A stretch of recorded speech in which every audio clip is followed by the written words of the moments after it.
Good morning to all of you. आज का जो हमारा टॉपिक है वो है फीमेल रिप्रोडक्टिव सिस्टम यानी मादा जनन तंत्र। इससे पहले हमने नर जनन तंत्र के बारे में डिस्कस करा था। आज हम मादा जनन तंत्र के बारे में बात करेंगे। जो फीमेल रिप्रोडक्टिव यानी मादा जनन तंत्र है, इसके जो मुख्य पार्ट होते हैं वो होते हैं ओवरी यानी अंडाशय, ओविडक्ट इसे फैलोपियन ट्यूब भी कहते हैं, यूट्रस जिसे गर्भाशय भी हिंदी में कहते हैं, सर्विक्स एंड वेजाइना, ये मुख्य पार्ट होते हैं। अब ये जो हमारा स्ट्रक्चर है ये है हमारा फीमेल रिप्रोडक्टिव सिस्टम। कोई भी जो सिस्टम है यानी ऑर्गन सिस्टम है तो वो कई अंगों से मिलकर के बना होता है जो किसी विशिष्ट कार्य को निष्पादित करते हैं। तो यहाँ पर अगर आप इस स्ट्रक्चर को देखें तो इसमें वन पेयर ओवरी है, ओवरी से अटैच ये हमारी ओविडक्ट यानी फैलोपियन ट्यूब है दोनों साइड, ये हमारा है यूट्रस यानी गर्भाशय, इसके नीचे ये सर्विक्स का पोर्शन है और ये नीचे है वेजाइना। अब ये वर्क कैसे करता है? होता ये है कि जो फीमेल में जो मेंस्ट्रुअल साइकिल होती है, मेंस्ट्रुअल साइकिल का डिटेल जो है ये हम फर्दर वीडियो में कर लेंगे। मेंस्ट्रुअल साइकिल के आधार पर ये होता है कि मेंस्ट्रुअल साइकिल जनरली जो होती है वो आपका 1 to 28 डेज़ की होती है, लगभग 28 डेज़ की होती है। इस 28 डेज़ का जो मिडिल होता है 14th डेज़, उस दिन जो ओवा है वो ओवरी से मैच्योर होकर के रिलीज़ होता है। ये आपका जिस दिन ये रिलीज़ होता है उसे बोलते हैं यानी ओवा के ओवरी से मैच्योर होकर के बाहर आने की प्रक्रिया को बोलते हैं ओव्यूलेशन। हिंदी में बोलते हैं इसे अंडोत्सर्ग। अब ओवा जो है वो यहाँ से मैच्योर होकर के इसकी वॉल से रिलीज़ होता है। अब ये वॉल से रिलीज़ होता है, इसकी प्रक्रिया को बेहतर समझने के लिए अगर हम इस एक ओवरी के सेक्शन को काट के देखें तो हमको ज़्यादा बेहतर समझ में आएगा। ये एक ओवरी ये जो ओवरी है इसी का ये सेक्शन है और इसमें ये ओवा कैसे मैच्योर होता है और कैसे बाहर निकलता है ये पूरा दिखाया गया है। तो आफ्टर जो गर्ल्स होती हैं, आफ्टर जब उनमें प्यूबर्टी हो जाती है यानी कि वो जब सेक्सुअली रूप से मैच्योर हो जाती हैं, लगभग 11-12 साल की एज में, सेक्सुअल 11 से 13 साल की एज में जो गर्ल्स हैं उनमें ये आपका प्यूबर्टी आ जाती है यानी आपका सेक्सुअल मैच्योरिटी की एज आ जाती है। उस समय उनमें जो ओवा है वो रिलीज़ होना प्रारंभ हो जाता है। अब अगर इस ओवरी के सेक्शन को आप देखें तो इसमें कुछ आपका प्राइमरी फॉलिकल यानी जो उनमें आगे चल कर के जो एक मैच्योर्ड ओवा का निर्माण करेंगे वो सेल्स हमको प्राइमरी फॉलिकल के फॉर्म में दिखती हैं। इन्हीं में से एक ओवा हर मंथ, इसको मंथ इसलिए बोलते हैं क्योंकि जो हमारी साइकिल होती है वो 28 डेज़ की होती है जनरली और हमारा मंथ 30 डेज़ का होता है। तो ये नियर अबाउट आपका 1 मंथ, इसलिए इसको माहवारी भी बोलते हैं, मेंस्ट्रुअल साइकिल भी बोलते हैं। अब ये एक जो ओवा है जब अपने साइक्लिक मंथली साइकिल के अकॉर्डिंग जब मैच्योर होता है तो ये धीरे धीरे अपना आगे की जो इसमें चेंजेस हैं वो होते हैं और ये मैच्योरिटी की तरफ मूव करता है। जैसे ये ओवा है प्राइमरी फॉलिकल, ये थोड़ा सा मैच्योर्ड हुआ, देन आफ्टर और मैच्योर्ड हुआ, फिर और मैच्योर्ड हुआ यानी अपनी साइज़ को बल्ज करता है। तो ये जो आपका मैच्योर्ड ओवा है जब ये आपका फुल्ली मैच्योर्ड हो जाता है और निकलने मतलब ओवरी से बाहर निकलने की प्रक्रिया में ये एकदम अंतिम अवस्था में आ जाता है तो उसको बोलते हैं ग्राफियन फॉलिकल यानी 100% मैच्योर्ड जो ओवा है उसको बोलते हैं ग्राफियन फॉलिकल। जब ये फुल्ली मैच्योर्ड हो जाता है तो इसकी जो ओवरी की जो वॉल है ये थोड़ा सा बस्ट हो जाती है सारा साइड में और ये जो ओवा है वो आउटसाइड बाहर इसकी सरफेस पे आ जाता है, मैच्योर्ड होकर के अपनी ओवरी को छोड़ देता है और इसकी सरफेस पे आ जाता है।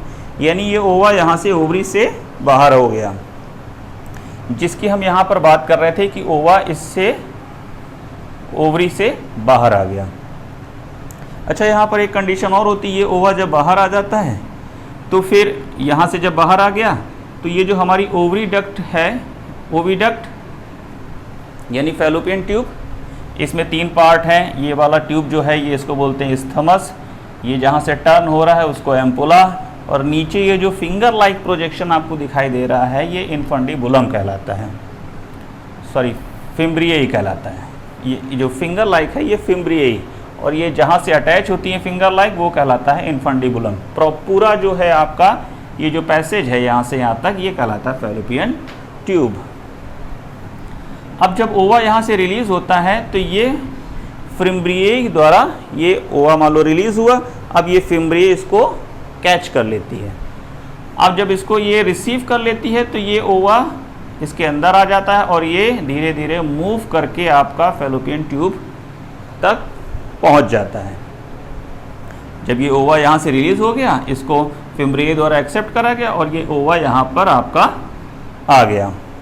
अब ड्यूरिंग सेक्सुअल इंटरकोर्स वेजाइना के थ्रू एंटर करते हैं स्पर्म, यानी कॉपुलेशन के बाद जो स्पर्म है वो वेजाइना के थ्रू अंदर एंटर करते हैं। जैसा कि पिछले आपको मेल वाले मेल रिप्रोडक्टिव सिस्टम में बताया गया था कि जो स्पर्म है वो वेजाइना के थ्रू एंटर करते हैं और यहाँ से मूव करते करते वो आपका जो फैलोपियन ट्यूब है वहाँ तक पहुँचते हैं। यानी स्पर्म इधर से एंटर करा, अब उसके बाद ये मूव करता हुआ क्रॉल करता हुआ यहाँ पर फैलोपियन ट्यूब के एरिया तक आएगा। यहाँ पर हमारा जो एग है वो प्रेजेंट है। अगर स्पर्म आ गया और उसने इसको फर्टिलाइज कर दिया, यानी स्पर्म और ओवा दोनों फ्यूज़ हो गए, जुड़ गए, कंबाइन हो गए, जाइगोट बन गया, तो इसमें थोड़ा सा डेवलपिंग स्टेज होती है। उसके बाद ये वापस मूव करके आता है और जो हमारा यूट्रस है, यूट्रस की वॉल से अटैच हो जाता है। यूट्रस की जो वॉल है ये 3 पार्ट में बटी होती है। सबसे अंदर की जो लेयर होती है थिक मस्कुलर हाईली म्यूकस वाली जो लेयर होती है वो आपकी कहलाती है एंडोमेट्रियम। सबसे आउटर जो होती है लेयर वो कहलाती है पेरीमेट्रियम, और मिडिल की लेयर होती है वो कहलाती है मायोमेट्रियम। तो जब यहाँ से फर्टिलाइज जो आपका जाइगोट है ये आपका आता है तो ये एंडोमेट्रियम की वॉल से अटैच हो जाता है और फिर धीरे धीरे यहीं पर इसका डेवलपमेंट स्टार्ट होने लगता है। ये एम्ब्रायो के फॉर्म में आ जाता है, यहीं पर इसका प्लेसेंटा बनता है, प्लेसेंटा इसकी वॉल से अटैच हो जाता है और न्यूट्रिशन सारा का सारा जो है वो उसको मिलने लगता है और धीरे धीरे करके हमारा जो गर्भाशय है यानी यूट्रस, उसमें हमारा जो एम्ब्रायो है वो धीरे धीरे अपनी डेवलपिंग स्टेज को आगे बढ़ता है और पूरा अपना गैस्ट्रेशन पीरियड जो गर्भाकाल है उसको कंप्लीट करता है। ये तो एक कंडीशन हो गई। अब अगर ओवा यहाँ से रिलीज हुआ, ठीक, और ये फर्टिलाइज नहीं हुआ, फर्टिलाइज नहीं होता है तो होता ये है कि लगभग ये आपका 48 आवर तक वहाँ पर प्रेजेंट रहता है। उसके बाद ये डिग्रेड हो जाता है, यानी एक प्रकार से वो इनएक्टिव होने लगता है और उसका जो मटेरियल है वो सारा का सारा शिंक होने लगता है और वो फिर आगे चल करके अपने ब्लीडिंग पीरियड में वो वेजाना के थ्रू, जब मेंस्ट्रुअल साइकिल का जो ब्लीडिंग पीरियड होता है उसमें ब्लड के थ्रू ये बाहर पास आउट कर दिया जाता है। अब ये ओवा जब यहाँ से रिलीज़ हो जाता है तो यहाँ पर एक ब्लैंक स्पेस बच जाती, खाली जगह, उसमें पूरे जो क्षतिग्रस्त हमारे टिश्यू होते हैं वो प्रेजेंट रहते हैं। अब ये जो टिश्यू है अगर ये फर्टिलाइजेशन हो गया यानी प्रेगनेंसी अडॉप्ट हो गई तो उसके बाद जो ये स्पेस है जिसको कॉर्पस ल्यूटियम कहा जाता है, तो ये कॉर्पस ल्यूटियम अगर प्रेगनेंसी अडॉप्ट हो गई है तो ये फिर बल्ज करता है यानी अपने साइज़ को बढ़ाता है। और अगर प्रेगनेंसी अडॉप्ट नहीं हुई है, नेक्स्ट मेंस्ट्रुअल साइकिल की तरफ जा रहा है, तो फिर ये विदिन 14 डेज ये धीरे धीरे डिजनरेट हो जाता है और एट लास्ट जो है ये आपका ख़त्म हो जाता है। यानी वहाँ पर केवल एक फॉलिकुलर स्ट्रक्चर रह जाता है और बाकी सारी जो आपका टिश्यूज़ हैं वो वहाँ पर आप जो फिल स्पेस होती है उसको कवर्ड कर लेते हैं। ये जो आपका कॉर्पस लूटियम है ये आपका सिक्रीट करता है आपका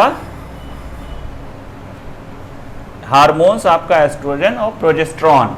ओवरी जो है, ओवरी के थ्रू जो आपके हार्मोन सिक्रीट होते हैं वो एस्ट्रोजन और प्रोजेस्टेरॉन। इसमें आपका जो कार्पस लूटियम है वो सिक्रीट करता है प्रोजेस्टेरॉन। तो इस प्रकार अगर स्पर्म आता है और फर्टिलाइजेशन प्रोसेस हो जाता है तो आपका जाइगोट जो है आकर के यूट्रस से अटैच हो जाएगा और अपनी डेवलपिंग कंडीशन को आगे बढ़ेगा। अगर स्पर्म नहीं आता है और फर्टिलाइजेशन यहाँ पर नहीं होता है तो ये आपका थ्रू ब्लीडिंग, ये आपका जो ओवा है वो ब्लीडिंग पीरियड के दौरान पूरा का पूरा बाहर कर दिया जाता है। तो ये था आपका पूरा female reproductive system. Thank you for watching this video and please subscribe and press a bell icon. Thank you.